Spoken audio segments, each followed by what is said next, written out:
Gusto natin, kapag nagka-eleksyon, ay isang eleksyon na credible at uncontested. Dahil paano ka mag-i-eleksyon? Kung after election may nanalo, may kinuntest na naman dahil sa issue ng legality.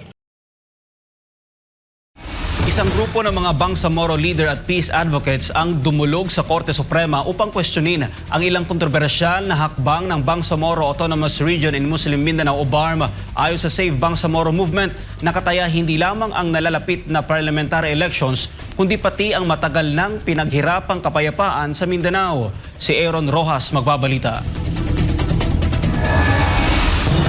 Muling umiigting ang usapin tungkol sa hinaharap ng Bangsamoro Peace Process matapos magsampa ng mga petisyon sa Korte Suprema ang Save Bangsamoro Movement.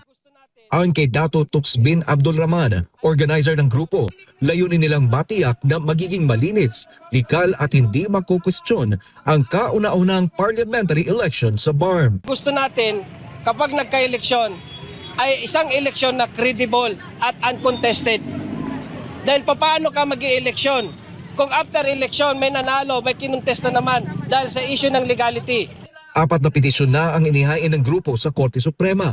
Kabilang dito ang pagkwestiyon sa legalidad ng pagkakatalaga umano sa kasalukuyang Chief Minister at ilang miyembro ng Bangsamoro Parliament.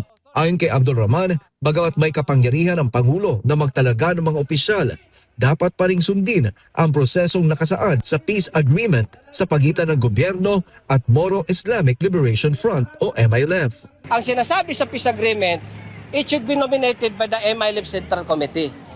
Ito pong Chief Minister ngayon, hindi po yan nominated by the Central Committee ng MILF.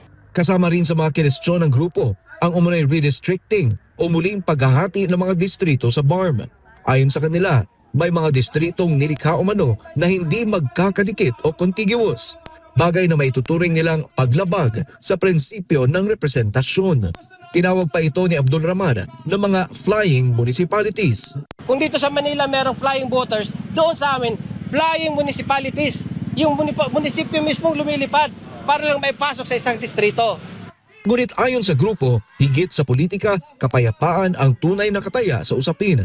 Babala nila, kung hindi maayos ang mga isyong bumabalot sa BARM transition process, posibleng maapektuhan ang peace agreement na ilang dekada umanong pinagpaguran ng gobyerno at MILF. Kapag nag-collapse itong peace process, nag-collapse itong peace agreement, pati tayo dito sa Metro Manila, yung national security ay apektado.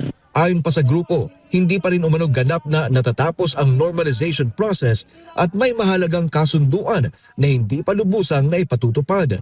Dahil dito, nananawagan sila sa Malacanang na agad magtalaga ng chairman ng Government Implementing Panel upang matiyak ang pagpapatuloy ng usapang pangkapayapaan. Gusto naming i-secure ano yung nandyan na nakapayapaan, ano yung nandyang peace na sa peace table, ano yung nandyan na yun ang gusto nating i-secure, yung hard-earned peace.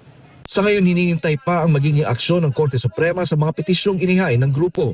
Samantala, inaasahan ding maglalabas ng pahayag ang BARM Leadership, Office of the Presidential Advisor on Peace, Reconciliation and Unity at iba pang kinaukulang ahensya kaugnay ng mga aligasyong ito.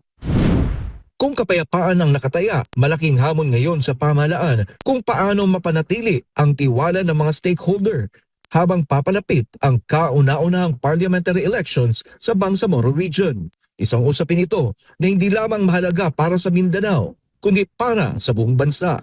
Para sa Diyos at sa Pilipinas kung mahal. Aaron Rojas, SMNI News.